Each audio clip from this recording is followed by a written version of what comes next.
Right now, you're part of this massive invisible web that connects pretty much everyone and everything on the planet. We use it all day, every day, but we rarely stop to think about how it all works.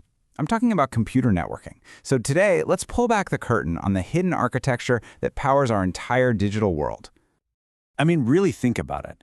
How did this explainer get from some server somewhere in the world and travel through who knows what to show up perfectly on your device? It feels like magic, right?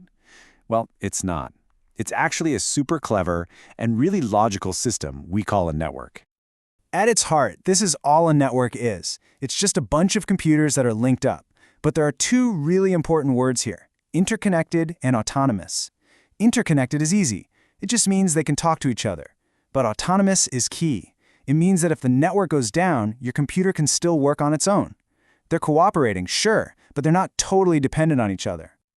So why even connect computers in the first place? Well, because when you link them up, you unleash some incredible power. But like with anything powerful, there's always a trade-off. It's a constant balancing act between getting cool new abilities and opening yourself up to new risks. And here's that trade-off in plain sight. You'll notice the pros and cons are often just two sides of the same coin. Centralizing all your data makes it easy for everyone to get, right? But it also creates one giant, juicy target for hackers. That same connection that lets you share a printer is the exact same path a computer virus can use to spread. The big takeaway is this: when you connect, you share everything, the good stuff and the bad stuff. Now, not all networks are the same size. Their power and their whole purpose are really defined by their scale. So let's do a little experiment. We're going to start with a network that fits in a single room, and we're going to zoom all the way out to see one that covers the entire planet.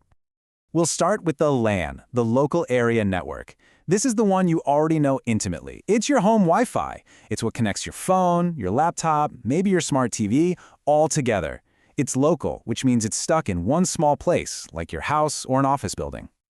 Okay, let's zoom out a bit to the MAN, or Metropolitan Area Network. Think of this as a network made up of other networks. It's what you'd use to connect a bunch of LANs across a bigger area, like a whole city or a huge university campus. All the different buildings, the library, the dorms, the labs, they're all linked together through a MAN.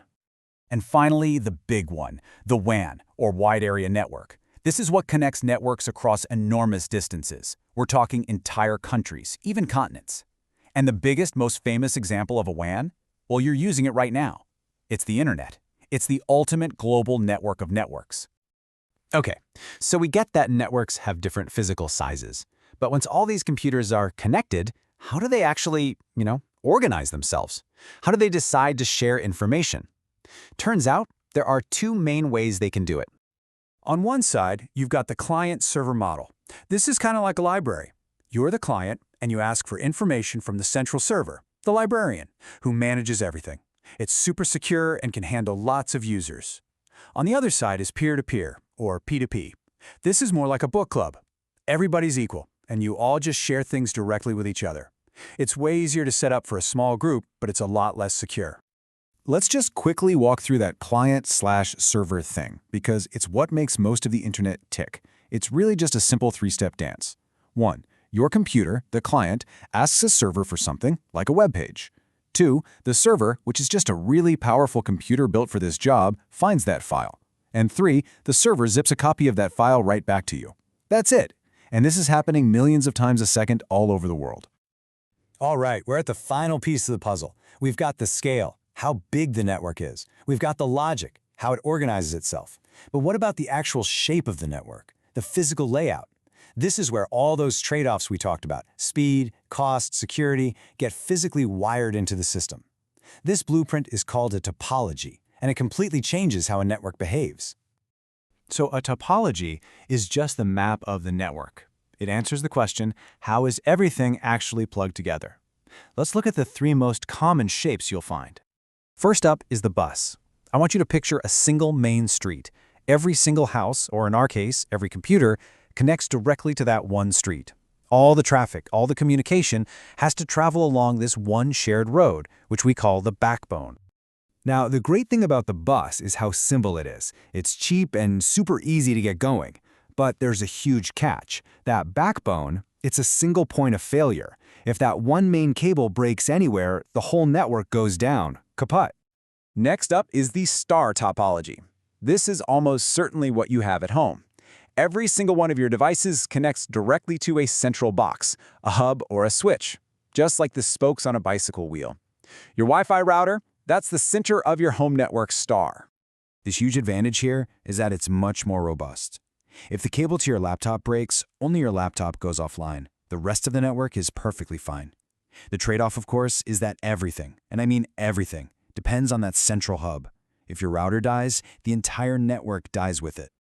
And last but not least, we have the ring.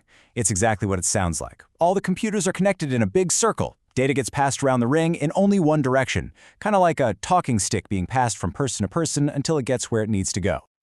The upside here is that you don't need a central, expensive server to manage everything, which can save some money. The downside? It's like a string of old Christmas lights. If one computer or even one little piece of cable fails, the whole ring is broken. The data flow just stops cold. So, from the massive global scale of the internet down to the star shape of your own Wi-Fi, every single network is built on a series of choices. It's this constant juggling act between speed, cost, and reliability. There is no single best network, there's only the best network for a specific job. Which brings it all back to you. The next time you're online and things are slow or you get a security pop-up, just think, what was this network actually built for?